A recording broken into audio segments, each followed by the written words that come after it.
రాష్ట్రంలో ప్రభుత్వ రంగ పరిశ్రమల్లోనూ సంస్థల్లో పనిచేస్తున్న కాంట్రాక్ట్ అవుట్సోర్సింగ్ వంటి పర్మనెంటేతర కార్మికులందరినీ పర్మనెంట్ చేయాలని సిఐటియు రాష్ట్ర ప్రధాన కార్యదర్శి సిహెచ్ నరసింహరావు డిమాండ్ చేశారు. నాన్ పర్మనెంట్ కార్మికులను పర్మనెంట్ చేయాలని సుప్రీంకోర్టు ఇచ్చిన గైడ్లైన్స్ ప్రకారం సమాన పనికి సమాన వేతనం చెల్లించాలని డిమాండ్తో సిఐటియు దేశవ్యాప్తంగా ప్రదర్శనలు, ధర్నాలు చేపట్టింది.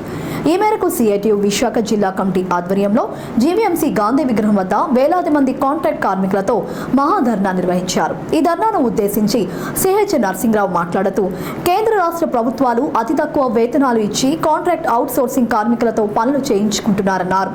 నిరుద్యోగ సమస్యను అడ్డం పెట్టుకుని కార్మికుల శ్రమను దోపిడీ చేస్తున్నారు. కేంద్ర బీజేపీ ప్రభుత్వం తెచ్చిన లేబర్ కోడ్స్ రద్దు చేయాలని డిమాండ్ చేశారు.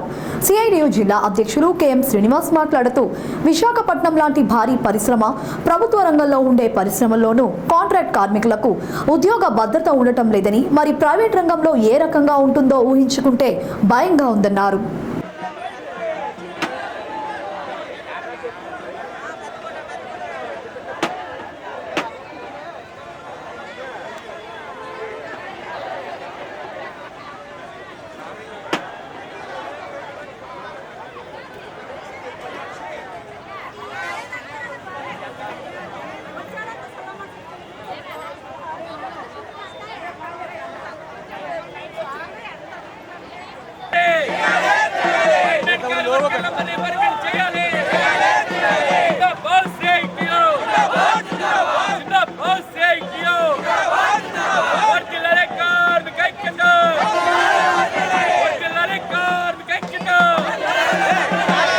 ఉద్యమం ప్రారంభమైంది.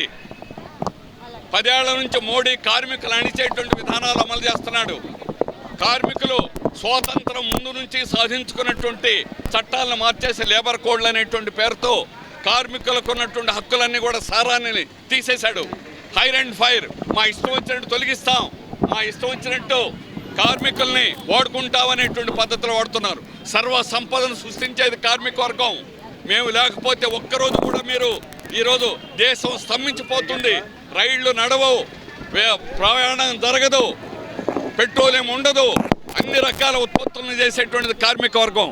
అలాంటి వాళ్ళని అణిచేస్తాం, తొక్కేస్తాం అని ఉద్యమాలు లేకుండా చేస్తాం, సమ్మెలు చేయనివ్వం, సమ్మెలు చేస్తే జైల్లో పెడతాం అని హెచ్చరిస్తే మీ హెచ్చరికలకు భయపడం యావత్ కార్మిక వర్గాన్ని కదిలించి కాంట్రాక్ట్ కార్మికులు, పర్మనెంట్ కార్మికులు కూడా కలిసి ఈరోజు పెద్ద ఎత్తున ఉద్యమాలు అనేటువంటి జరగడానికి సిద్ధమవుతున్నారు.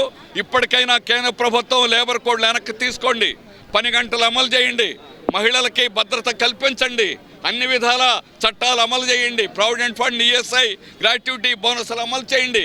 ఇవేవి చట్టాలు మేము పోట్లాడు సాధించుకున్నాం, మాకేం దయాదాక్షిణ్యంగా ఇవ్వాలా. ఉన్న చట్టాలను ఈరోజు ఎవరి కోసం మీరు అమలు చేస్తారు? ఏ ఒక్కటి అమలు చేయకుండా ఈ రకంగా కార్మికులు అణిస్తే ఈ ప్రభుత్వాలను కూడా అణిచేస్తాం. కార్మిక వర్గం యావత్తు కూడా పెద్ద ఎత్తున ఉద్యమాల్లో కదులుతుంది. యావత్ కార్మిక వర్గం రాబోయే కాలంలో తమ ఉద్యమాలు, తమ సత్తా ఏమిటో చాటబోతున్నామని హెచ్చరిస్తున్నాం.